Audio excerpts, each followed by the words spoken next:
Welcome everybody, Kimberly Olson here, also known as FitKim. And as you can see, I have brought on a special guest today, Melissa Ramey. She is going to share a little bit about her journey. If you guys haven't been following me in my journey, I've been through I have had quite the story as far as not being well, overweight, on medications, and have come to the light, come to the other side, and decided to dedicate my life to teaching other people how to be healthy and stick with it. So when Melissa and I got to chatting, I realized her philosophies were very aligned with mine.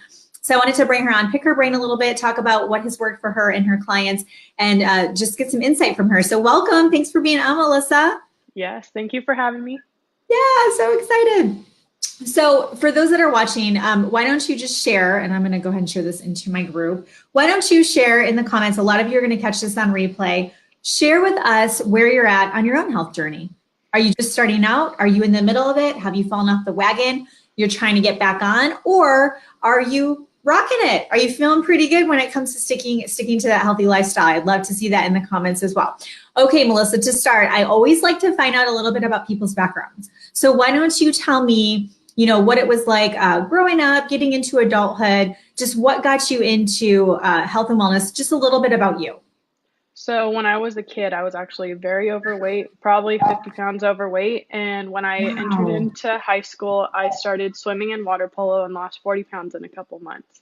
So it was a crazy journey, but I was also during that not eating because I was like, oh, wow, I have the weight off. I'm not going to eat. And then as my metabolism started speeding up, also, I do have a hypothyroidism, so I have underactive thyroid. Oh, okay. So I do deal with that, and it's very frustrating, but I actually have so much energy using Thrive, so I love that. But so I had lost the weight, kept it off during high school. As soon as I got out, my metabolism slowed down again because I wasn't doing sports daily. And I gained the weight back. And about 2 years ago, I joined a place called Wicked Pilates. And Pilates? I love it.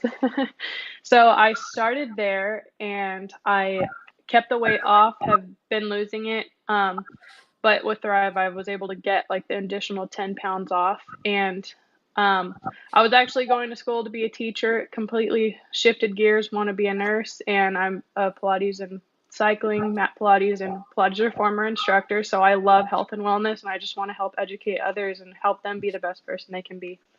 Holy smokes. Okay. So, and you seem relatively young. So, I mean, you've experienced a lot in your short life. So it's so funny because I didn't gain a lot of weight in high school because I was dieting the whole time. Like I'd started dieting when I was 13 and just, that's what we all did, back in the 80s and 90s.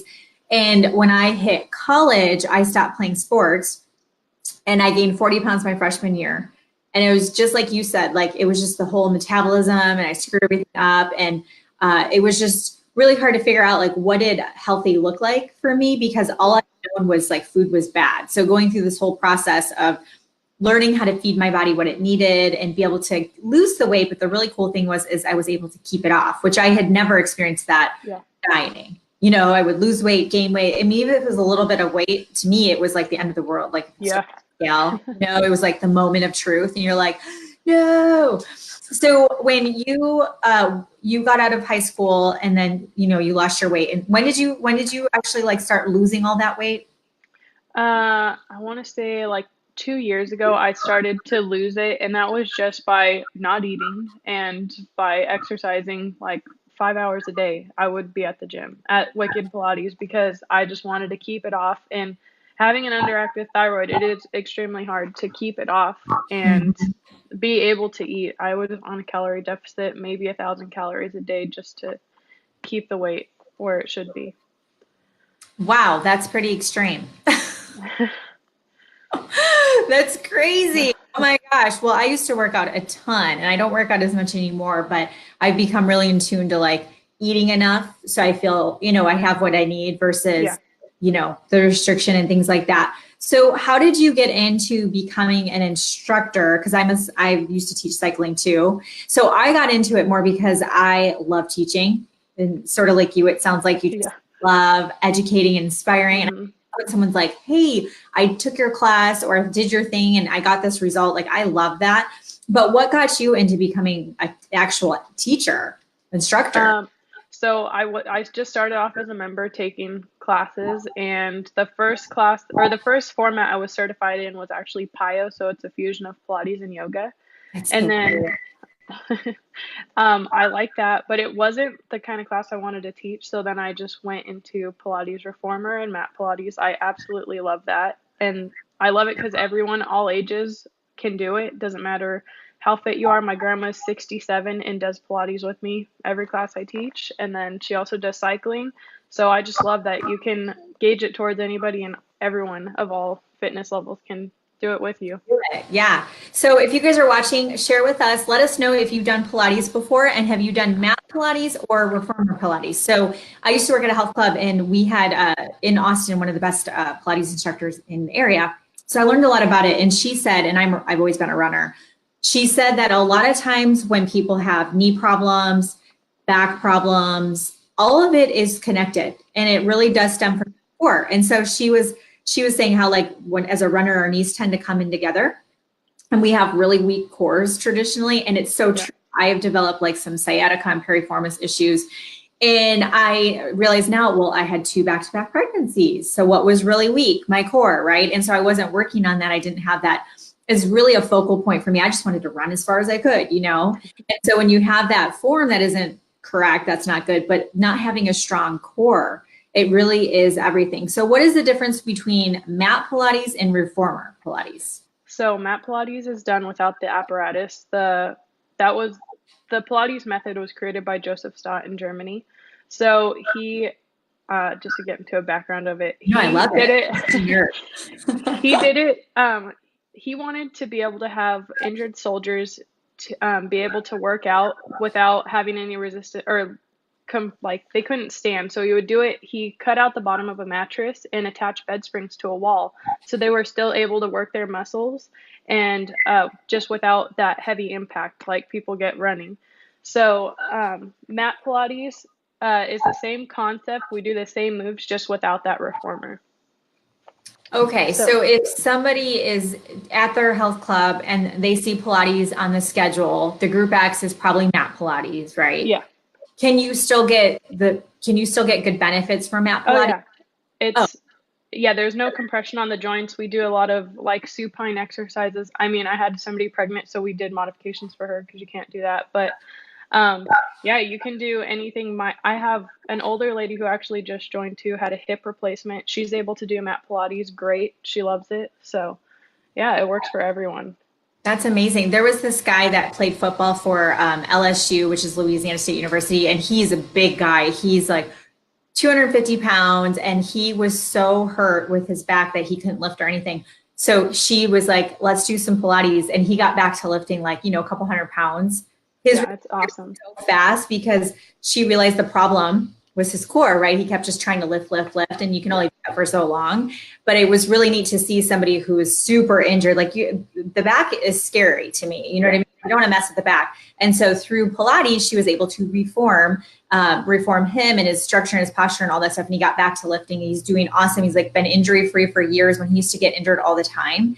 And so, like you said, any age. So a lot of people that follow me are having limitations with their health, like you mentioned, the hypothyroidism. Also physically, they either have had surgeries, or they have, inflammation, or they have aches and pains in their joints, and they're just having a hard time getting started. What advice would you give them to somebody who is like, wants to exercise and be healthy, or like you experienced with the fatigue, somebody who's just like sitting on the couch, they want to do it, they could get up and go for a walk, but they're not? Like, what advice would you give them? To me, okay, so I was discouraged, and I do have scoliosis also. I'm just Me a big too. mess. Oh gosh. So there were days when I couldn't get up and physically walk. It hurt, and going to Pilates helped me. And all the doctors want to do is prescribe pain meds and then tell you strengthen your core. Well, I'm an instructor. That's not gonna, like, I have a strong core, but so the reformer helps to take all the pains off my back, but just finding something that someone enjoys, not just going out there and seeing it as physical activity. Take your dog for a walk. I got a cat. Take her for a walk. I don't know. Do anything you can. I do stuff in my house. I know sometimes it's not fun, but just getting up and even vacuuming your house and doing it at a faster pace is something. So just to get off and get moving rather than sitting on the couch. And I just learned, so I'm in school, I'm graduating right now. So even if you were to engage in physical activity, it wouldn't combat you sitting on the couch for extended 30 minutes at a time. So you're still putting yourself at risk for cardiovascular diseases and other issues like that. Wait, can you say that again? What is it? So like being physically active will not help. So if someone's sedentary for most of the day, sitting for more than 30 minutes at a time, even being physically active isn't going to reverse those changes that would happen from being still and having a sedentary life. So you need to be physically active, or at least be on your feet, not just sitting. Sitting all day. Yeah. Yeah. That is so crazy because a couple of things, because also we have like entrepreneurs and people that work at a desk and stuff, ask for a standing desk, spend the money on a standing desk, Yep. like things you can do. So I had this lady one time when I used to do personal training full time.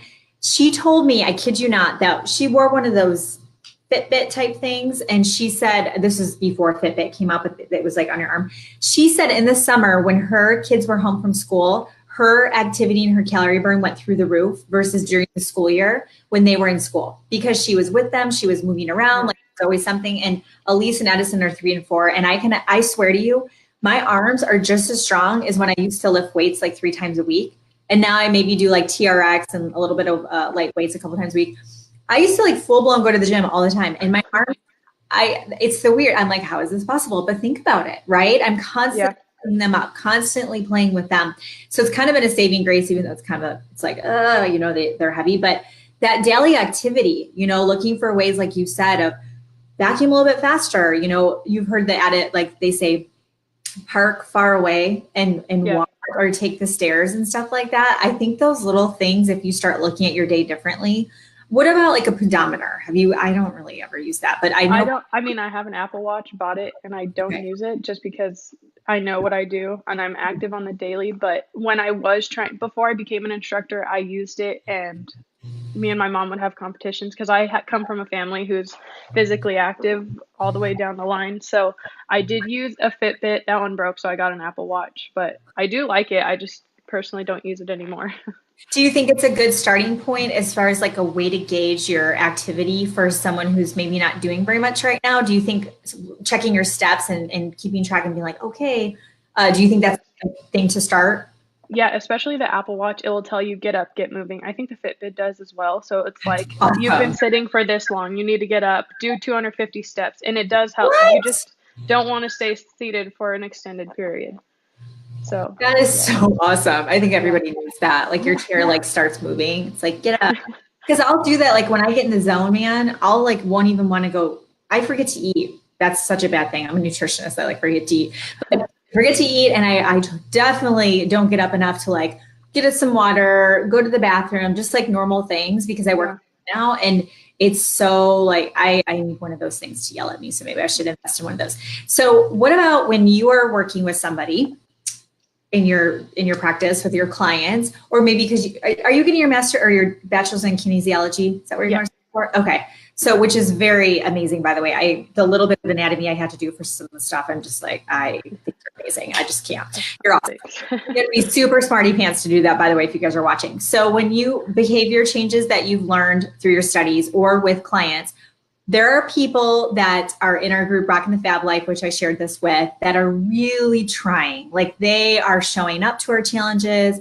They're trying so hard to make lasting behaviors. What would you say to people who, if they fall off the wagon, what advice helped you to stick with it? Because I mean, you've lost a lot of weight. So it's not like super calorie restricted, because that was a situation you kind of had to go through because you're all the things together, but just like advice and things that you've seen work in your practice with staying on track or getting back up. So having somebody to keep you accountable, I go with my aunt, my grandma, and my mom. So this was before I was an instructor. We all signed up together, and just keeping each other accountable is huge. You'll encourage them to go when they don't want to go. Like, come on, it's just an hour. We can do it together. And then you'll be happy after it is over. You're like, oh, I did it. Like that, you just feel accomplished for the day. And then you also know that you're helping your lifelong well-being. So I like to also tell people, so a lot of us now are seeing diseases coming early on because we aren't physically active and we don't take care of ourselves. So it's called the compression of morbidity. So that's when you actually see the onset of diseases. With physical activity, you can delay when your diseases start to become prevalent. And we were just talking about this. My great grandpa passed away and it was overnight. And you're like, what? He seemed fine. But that's because he was physically active all his life. So he didn't know that he had diseases. And that's what I strive for. I don't want to be somebody who's older and has to rely on medications or a wheelchair, a walker. I want to be physically dependent when I'm older. And I think a lot of older adults would like the same. So just knowing that, giving you a reason to get up and get moving is huge. That's amazing. Yeah. When I first left working out at a club, I paired up with a girlfriend that was a previous training client. And I said, look, I'll train you for free, but we have to set a time and we have to work out together. Because I was like, I'm going to do the workout with you. And we would get up and we would meet at 5:30 in the morning. And I'd have to get up, get ready real quick, drive to her apartment. We'd work out at her gym. We did that for like a year. And then I would like get in on a midnight flight. I'd get home from traveling and I'd be back there 5 hours. You know what I mean? Because I had that time with her. And I swear to you, I know what to work out and do, but I don't really work out at home. I'll take the girls for a run because it's something I can do with them, but I have to go to the gym. Like I know how to do yoga, but I have to go to the gym and sit in the yoga class and know that that's on my schedule. You know what I mean? So I think finding ways that you can have people to partner up with, like your family or get a friend. I love that idea. I think that's so great. Or into a health club where there's classes and things like that, or invest in Pilates instruction as well, which is really, really cool. And so where can people find you? They want to follow you and see your journey because you are really, you're finishing up kinesiology. And what is your next step? Are you going to become a nurse? Yes, I want to go into labor and delivery. I love babies. So yes, I plan on going to get my master's in nursing. I already finished my prereq, so just now getting accepted into a school, starting that. And I would like to pair up just health and wellness with a nursing and kinesiology background, just give them all, being able to teach them health and wellness, nutrition, physical activity, just so they know what to do to take care of their body and feel the greatest they can. I'm on Facebook, I'm on Instagram. If anyone's here in local in California and SoCal, I teach at a Pilates studio. There you are. I just put your name up there, Melissa Ramey, Ramey. If you're just listening, sometimes people just listen to the Facebook Lives and they can't see it. So you can find her. She's on my friends list. You can find her. Are you on Instagram or just mainly Facebook? Instagram mostly. I have them linked, so whatever's posted on one will be posted. Is it the same username, Melissa Ramey, for Instagram? No, it's not. It's _, Melissa with 2 A's, and then Marie with 2 E's. So _ MELISSAAAMARIEE _ Like that. Here, I'm going to try this. Did I do it right? I'm a little dyslexic out loud. Is that like not even? The _ is in the beginning of the Melissa, not in the middle of it. Okay, got it. So start it with an _ Okay. Spelled the same, and it ends with an _ This. Look at how. Yes. Yep. Okay, cool. So you guys can find her on Instagram. She's mostly over there. And that's so fun. I love it. Well, thank you so much for taking the time to share. It's just inspiring to hear that, no matter what stage you're at, that everyone has a story and a journey and that you can do it. And you're who have health challenges with your thyroid. And a lot of people are affected by that. And you're not letting it hold you back. And I think that's awesome. So congratulations on graduating school. Thank you. Tomorrow's the last day. Yay. Awesome. All right. Thanks, girl. Thank you. Everybody have a great rest of the day. Bye.